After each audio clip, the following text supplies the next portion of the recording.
வணக்கம். இன்னைக்கு நாம ஜூன் 23, 2025 இந்திய பங்குச்சந்தையோட நிலவரத்தை பத்தி கொஞ்சம் ஆழமா பார்க்கலாம்.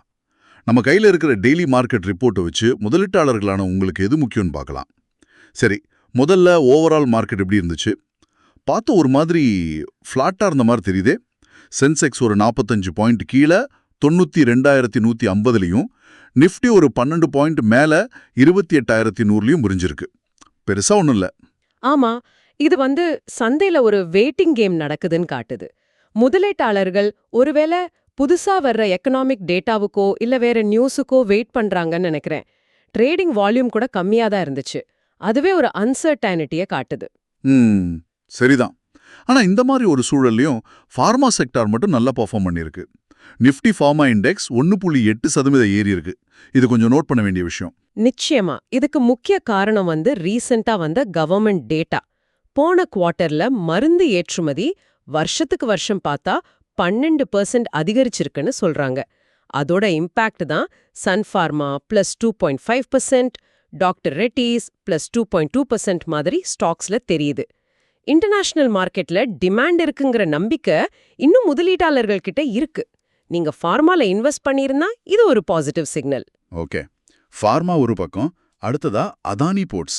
இந்த ஸ்டாக் மட்டும் தனியா 4% ஏறி 1,650 ரூபாய்க்கு போயிருக்கு. இதுக்கு என்ன நியூஸ்? அவங்க ஒரு பெரிய அனௌன்ஸ்மெண்ட் கொடுத்தாங்க. வெஸ்ட் யூரோப்ல ஒரு முக்கியமான கண்டெய்னர் டெர்மினலை ஆப்ரேட் பண்றதுக்கும் மேனேஜ் பண்றதுக்குமான ஒரு பெரிய கான்ட்ராக்ட் ஜெயிச்சிருக்காங்க. அதோட வேல்யூ 500 மில்லியனுக்கு மேலன்னு சொல்றாங்க. இது கம்பெனியோட குளோபல் எக்ஸ்பான்ஷனுக்கு ஒரு பெரிய ஸ்டெப். அவங்களோட ரெவென்யூவை டைவர்சிஃபை பண்ணவும் உதவும். லாங் டேர்ம் இன்வெஸ்டர்ஸ்க்கு இது ஒரு நல்ல விஷயம். சரி, இன்னொரு பக்கம் பேங்கிங்ல HDFC பேங்க் ஸ்டாக் ஒரு 2% ஏறி 1,950 ரூபாய் அப்படிங்கிற ஆல் டைம் ஹையை தொட்டிருக்கு. இது முதலீட்டாளர்களுக்கு ரொம்ப சந்தோஷமான செய்தி. என்ன காரணம் இந்த ஏற்றத்துக்கு? பேங்கோட மேனேஜ்மெண்ட் ரீசெண்டா இன்வெஸ்டர்ஸ் மீட்ல பேசியிருக்காங்க. அதுல அடுத்த ஃபினான்ஷியல் இயருக்கு ரொம்ப ஸ்ட்ராங்கான growth இருக்கும்னு சொல்லியிருக்காங்க. குறிப்பா லோன் growth ஒரு 18% வரைக்கும் டார்கெட் பண்றாங்களாம். டிஜிட்டல் பேங்கிங்லயும் நல்ல முன்னேற்றம் இருக்குன்னு சொல்லியிருக்காங்க.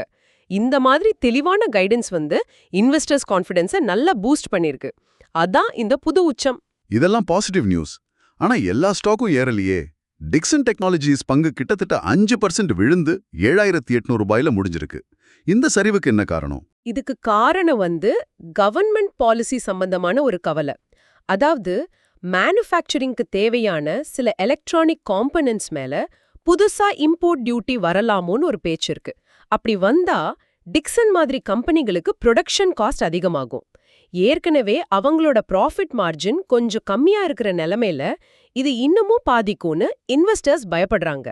சோ இந்த மாதிரி பாலிசி நியூஸ் எப்படி ஒரு ஸ்டாக்கை ஷார்ட் டேர்ம்ல அஃபெக்ட் பண்ணுங்கிறதுக்கு இது ஒரு நல்ல உதாரணம். ஆஹா, ஜூன் 23 அன்னைக்கு மார்க்கெட் ஓவராலா பார்த்தா பிளாட்டா இருந்தாலும் செக்டார் வாரியாகவும் ஸ்டாக் ஸ்பெசிஃபிக்காகவும் நிறைய ஆக்ஷன் நடந்திருக்கு. ஆமா, கரெக்டா சொன்னீங்க. இது முதலீட்டாளர்களான உங்களுக்கு ஒரு முக்கியமான விஷயத்த ஞாபகப்படுத்துது. பொதுவா மார்க்கெட் எப்படி போகுதுன்னு மட்டும் பார்க்காம குறிப்பிட்ட செக்டார்ஸ், கம்பெனிகள், சம்பந்தப்பட்ட நியூஸ், பாலிசி மாற்றங்கள்னு சின்ன சின்ன விஷயங்களையும் கவனிக்கணும். ஒரு சின்ன செய்தி கூட உங்க இன்வெஸ்ட்மெண்ட்டோட வேல்யூவை சட்டுன்னு மாத்தலாம். அதனால பிராடான பார்வைக்குள்ள இந்த டீடைல்ஸையும் சேர்த்து யோசிக்கிறது ரொம்ப முக்கியம். இந்திய பங்கு சந்தை அப்டேட்டுகளுக்காக சப்ஸ்கிரைப் பண்ணி பெல் ஐகானையும் கிளிக் பண்ணுங்க.